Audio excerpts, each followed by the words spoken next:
Sri Bhagavanuvacha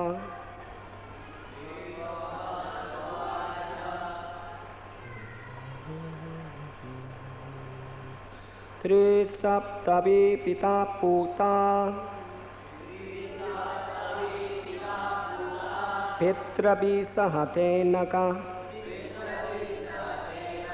Yat Sadhusya Kule Jato Bhavan Vaikula Pavanaha Sri Bhagavanuvacha Tri Saptavi Pita Puta Pitrabi Sahate Naka Yat Sadhusya Kule Jato Bhavan Vaikula Pavanaha Sri Bhagavanuvacha Tri Saptavi Pita Puta Pitrabhi Sahate Nakha Yat Sadhusya Kule Jato Bhavan Vaikula Pavanaha. The Supreme Personality of Godhead said, My dear Prahlad, O most pure, O great saintly person, your father has been purified, along with 21 forefathers in your family. Because you were born in this family, the entire dynasty has been purified. Pure purport by His Divine Grace, A.C. Bhaktivedanta Swami Prabhupada. The word Tri Saptabhi means 7 multiplied by 3. In one's family, one can count back 4 or 5 generations to one's great-grandfather or even one's great-grandfather's father. But since the Lord mentions 21 forefathers, this indicates that the benediction expands to other families also. Before the present family in which one has taken birth, one must have been born in other families. Thus, when a Vaishnava takes birth in a family, by the grace of the Lord, he purifies not only that family, but also the families of his previous births.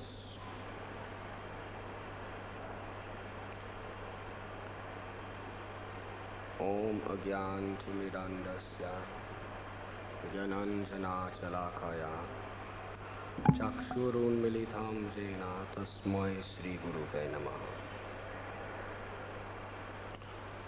The Supreme Personality of Godhead said, My dear Prahlad, O most pure, O great saintly person, your father has been purified, along with 21 forefathers in your family. Because you were born in this family, the entire dynasty has been purified.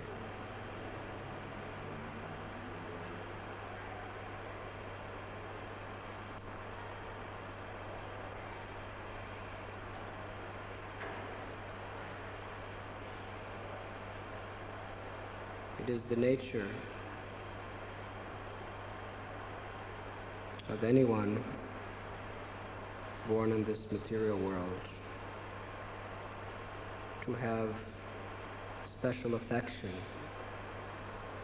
for one's family members, relatives, and intimate friends. And it is not that when one becomes a devotee, that this affection is destroyed.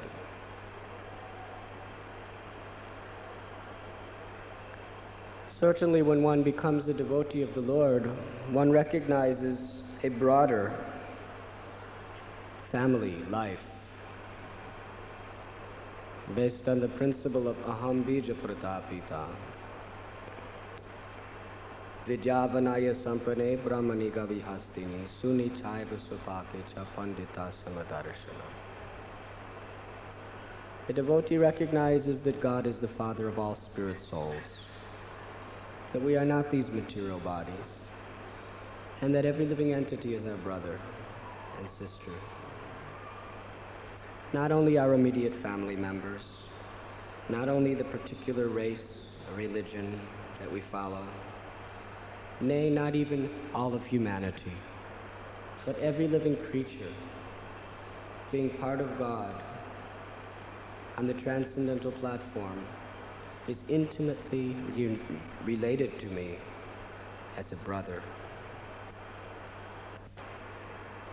Still, according to one's position in this world, those who are near and dear physically naturally have a special affection.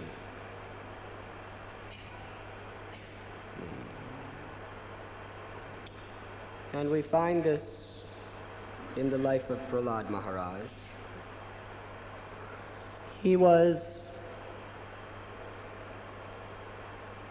praying to the Lord that I do not want to go back to Godhead. I want to come back to this material world until all the fools and rascals who are trying to enjoy life in the illusion of sense gratification, until they can all come back to you. So in this way, Prahlad Maharaj was not discriminating. He was not dedicating all of his time simply to one or two few people. But his life was meant for every living being. His life was a sacrifice to every living being. But still, he specifically asked for the liberation of his father due to a special affection for him. Why is that? Does that mean the bodily conception of life? The real reason is because those who are closest to us, generally, we have the most opportunity to directly help them on their path back to Godhead. If someone has a special affection for you and you have a special direct connection with someone, then that connection provides the opportunity in due course of time to help that person become Krishna conscious. Because a devotee sees that every connection, every relationship only has value insofar as we are helping that person in that relationship come closer to Krishna. Otherwise, all relationships are maya. They are an illusion and they are meant for bondage. Krishna tells Arjuna in Bhagavad Gita, Asocyanan vasochastvam pragyavadamshtabhashase gatasam agatasumschananu sochanti panditaha. He was thinking in terms of the battle of Kurukshetra. How can I fight this battle? I will have to become the enemy of those I love, and I will have to kill them. My own grandfather, so dearly I love him. He was more to me than anyone on earth, outside of Krishna himself. And you are asking me to become his enemy and kill him. My own teacher, everything I know, I learned from him. And now you ask me to take everything I've learned from him and use it to kill him as his enemy? What to speak of I have 100 cousins. Although they were certainly, due to ignorance, inimical toward me, still, they are my cousins. I love them very much. Why should we kill them? Just because they are a little foolish, does that mean I should be foolish and engage in this war with them? So Arjuna was thinking in terms of sentimental, physical affection. And therefore, Krishna chastised him. That an intelligent person, a wise man, does not lament for neither the living or the dead. A wise man laments neither for the living nor the dead. But at the same time, a wise man is very concerned with the spiritual elevation of both the living and the dead. Useless lamentation is only a waste of time which diverts our attention away from the goal of life, which is Krishna consciousness. What Krishna is essentially telling Arjuna, that you can be helping to liberate these souls, but you are such a selfish rascal that you are wasting your time lamenting over sentimental thoughts about them. It's selfishness. Why not do something for them? Why not kill them and liberate them and send them back to Godhead? They may not like it. That may be their sentiment. But we are not concerned with their sentiments. We are concerned with their welfare. That is love. In this material world, sentimental people, in the name of love, they are simply concerned with people's feelings. But they have no real concern with a person's welfare. And they are even willing to jeopardize a person's welfare just to make their feelings nice. That's not love, that's selfishness. That's bodily attachment, that's ignorance. Love means that you are truly and genuinely concerned with a person's welfare. Prahlad Maharaja loved his father. He had the most intimate, loving relationship with his father. And the proof of that was that he really cared about his father. Prahlad could have been just as much a devotee as he was and not let his father know. Just like we have so many devotees who do not tell their parents so much about their activities in Krishna consciousness. It doesn't make them less devotees. They're still doing the same thing. Their concentration on Krishna is still the same. But Prahlad Maharaj, he risked his life. He accepts so much inconvenience only because he wanted to help his father, because he loved his father. Therefore, when his father so affectionately brought him on his lap on the throne, in parental affection, smelled his head, and asked Prahlad, what is the best thing you learned in school? Prahlad knew that he was only with his father for 5 minutes. All he had to say was, oh, mathematics. Oh, Sanskrit. And then his father would say, very nice. I'm so happy. I'm so pleased. And then what? Then Prahlad would go and he would just be chanting Hare Krishna and doing his sadhana and doing his bhajan. No problem. It wouldn't have affected his life at all if he just said some nice things to his father. Why didn't he? It would have been easier for him. The reason is because he loved his father. He didn't care about his father's sentiments. He completely trampled on his father's sentiments. He made him so angry, he made him so hateful, he made him so offensive. But he knew this would be the best thing for him. Hitvatna patam grihamanda kupam vanam gato yadhari mashriyeta. You want to know the best thing I learned in school? That anyone who is uselessly on the bodily concept of life, trying to enjoy this material world, is in the darkness of ignorance, and such a person in the dark, deep well of family life should go to Vrindavan and surrender to Krishna. His father became very angry. And every time Prahlad would meet his father, he would tell him about Krishna, because he was really concerned with his father. And then, after his father was dead,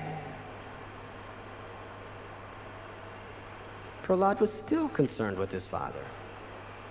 Because he was thinking, here is a person that was directly related to me, therefore here is a person that, according to the proximity, I could help. Huh? You see, it's not that he was discriminating because he's my father, therefore I love him but I don't love anybody else. He loved every living entity. He was compassionate to every living entity. He was willing to come and take birth as long as any living creature was still in the darkness of ignorance. But because of the proximity of his father, there was that natural desire to help him. So after the father was dead, following in the footsteps of Krishna's teachings to Arjuna, he did not simply lament. He knew lament was useless to him, useless to his father, useless to his guru, useless in every circumstance. But what he did do is he prayed for his father's welfare. He wanted to do something practical and tangible for his father's benefit. That is love. He did not want to waste his valuable time. He did not want to divert his attention uselessly. He wanted to actually do something out of compassion for the upliftment of his father. And because Prahlad naturally had this affinity of love for his father, Nrsingadev, understanding the tribulations, the austerities that Prahlad is going through for him, is giving the benediction that not only your father, Prahlad, but one is naturally concerned with family members. I give you the benediction that 21 generations of your forefathers, they will all be freed from all sinful reactions. They will all attain liberation from all suffering. You see, the Lord is a person. And when the Lord sees a devotee accepting hardships, enduring difficulties on his behalf, the Lord becomes so much obliged to that devotee that he wants to give the devotee what is most dear to him. When one takes to Krishna consciousness, naturally, in most cases, one's family members become very disturbed by one's renunciation. Even in the case of such great souls as Raghunath Das Goswami, his parents were great devotees. In fact, his parents were financially maintaining practically the entire Vaishnava community and all their preaching efforts. But when Raghunath Das Goswami wanted to leave the business of his father and take a life of sacrifice and hardship and renunciation, it was unbearable to the parents. Because the parents were not on the most advanced platform, seeing their children, seeing Raghunath accepting physical inconveniences was so painful to them. They couldn't bear it. They would not allow it. In fact, Raghunath Das Goswami, on the order of Sri Chaitanya Mahaprabhu, had to abandon his parents, come to Jagannath Puri, and leave them all alone at home with broken hearts. And when they would hear about the tapasya that Raghunath was performing, they would simply cry day and night. Chaitanya Mahaprabhu compared his parents to worms in stool. Attachment to family life is a pit where people pass stool, and it's nothing more than that. And those attached to family life are like worms who love the stool. Even if you take them out of the stool, they'll immediately go back. They won't understand. They're liberated. Only one who gets the special mercy of Krishna can get out of such a pit. So Raghunath Das, how much he hurt his parents. And naturally, it must have hurt him to hurt his parents. Devotees are not hard-hearted.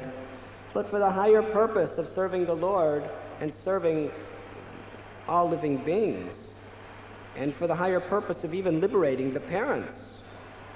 The child is willing to endure that pain and endure seeing the pain of loved ones. In this way, Raghunath Das Goswami showed us by his example real love for one's parents. Not sentimental physical attachment. He was concerned with the liberation of their soul.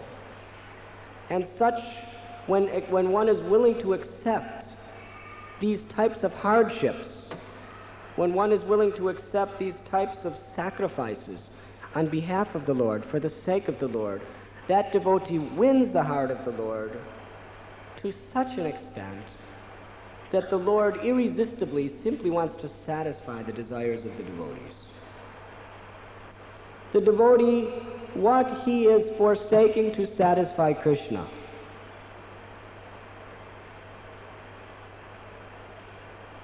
Krishna says, Sadhava hridayam mayam sadhunam hridayam tvaham maranatena janati naham tebyu managapi. Because my devotee has sacrificed so much, is enduring so much to satisfy me, therefore I am willing to do anything to satisfy my devotee.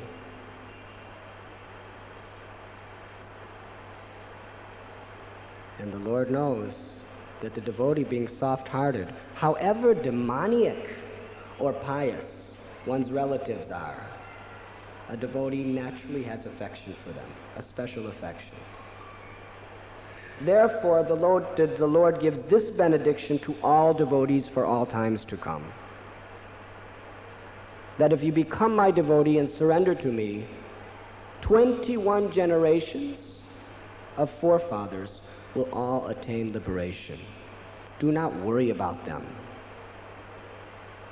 Do not sentimentally lament about them. Know that you are their real friend, their real welfare worker, their real well-wisher, simply if you surrender to me. The question is, do we have faith?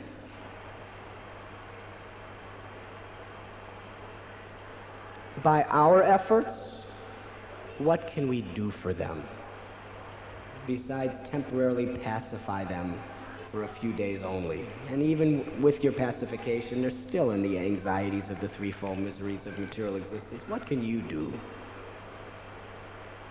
But are you willing to put them in Krishna's care? The fact is, if you surrender to Krishna, they are in Krishna's care also. There is the story of Sridhar Swami. He was a grihastha. He had a wife who was pregnant. He was thinking that so much I want to accept the mission of preaching. I'm being called upon by the Lord to preach.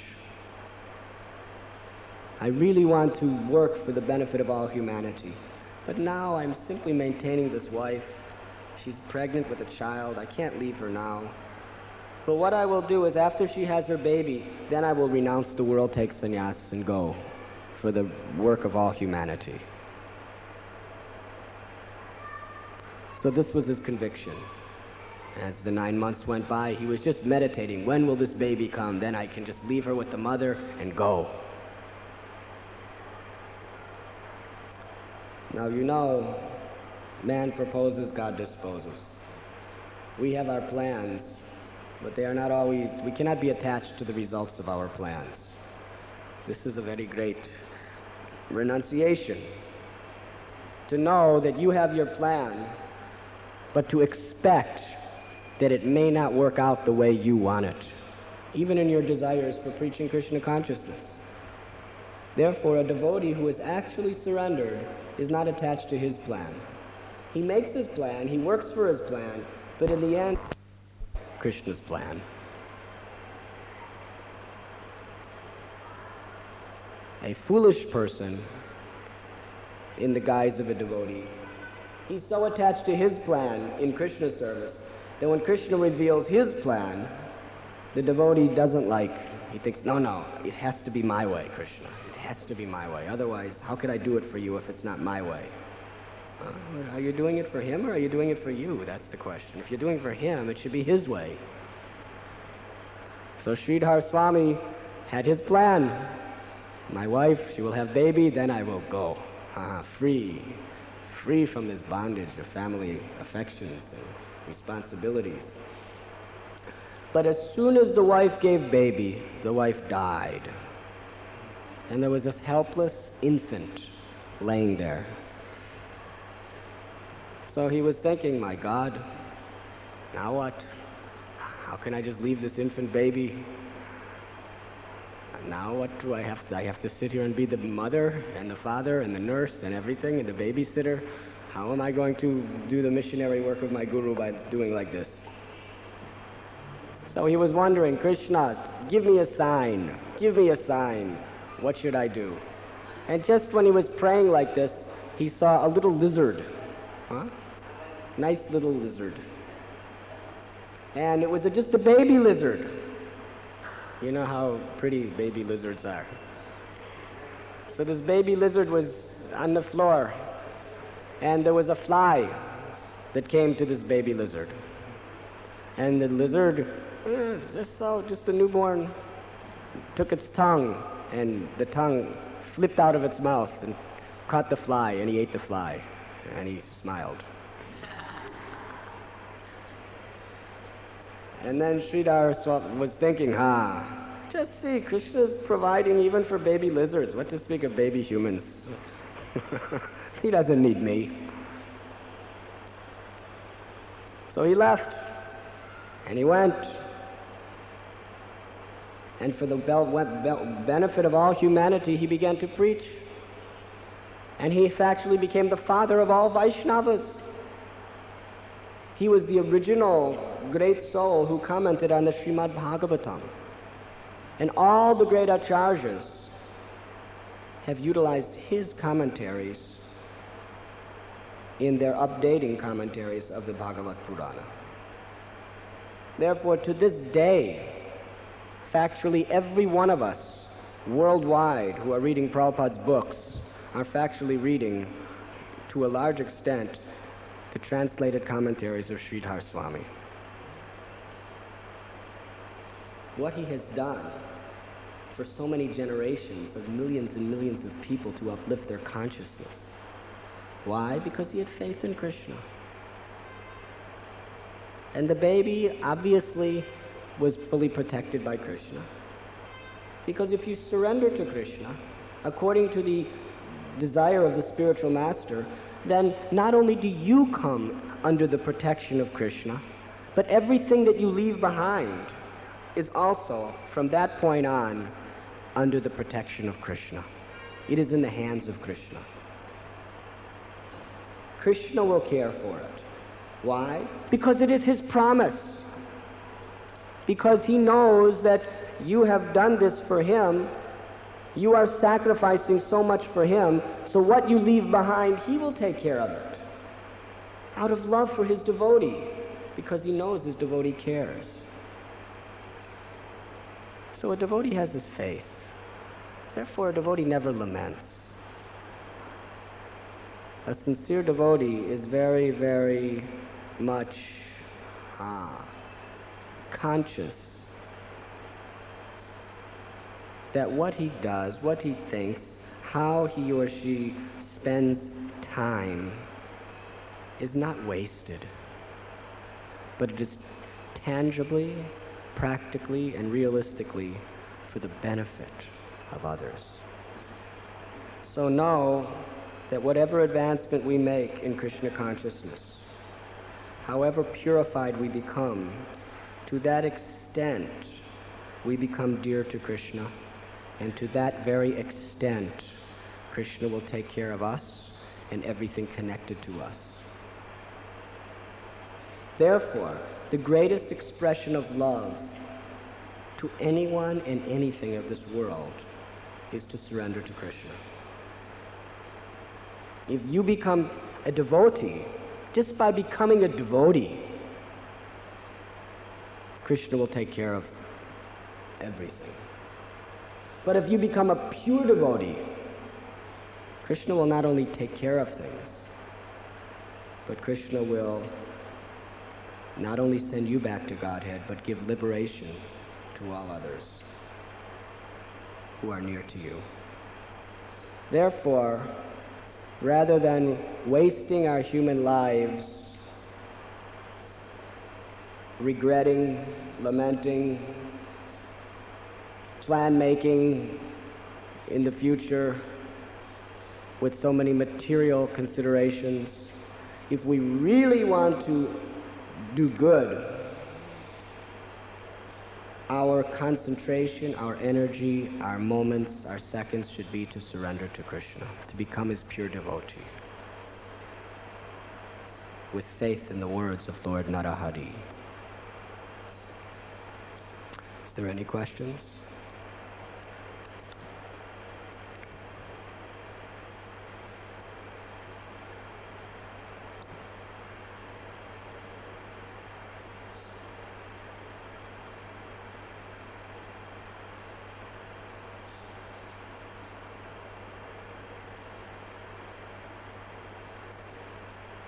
Devamrit, do you have any comments on this matter?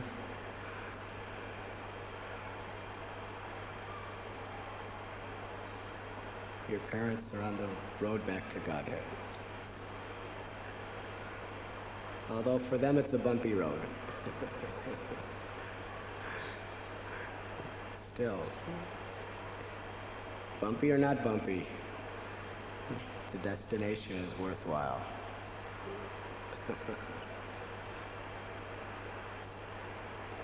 Any comments? Thank you very much. Hare Krishna.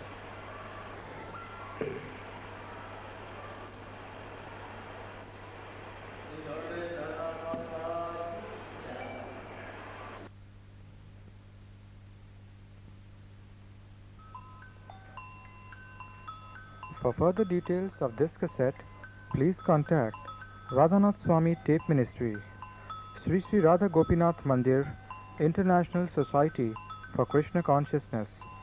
Address is 7 km Munshi Marg, Chowpatty, Bombay 400007, India.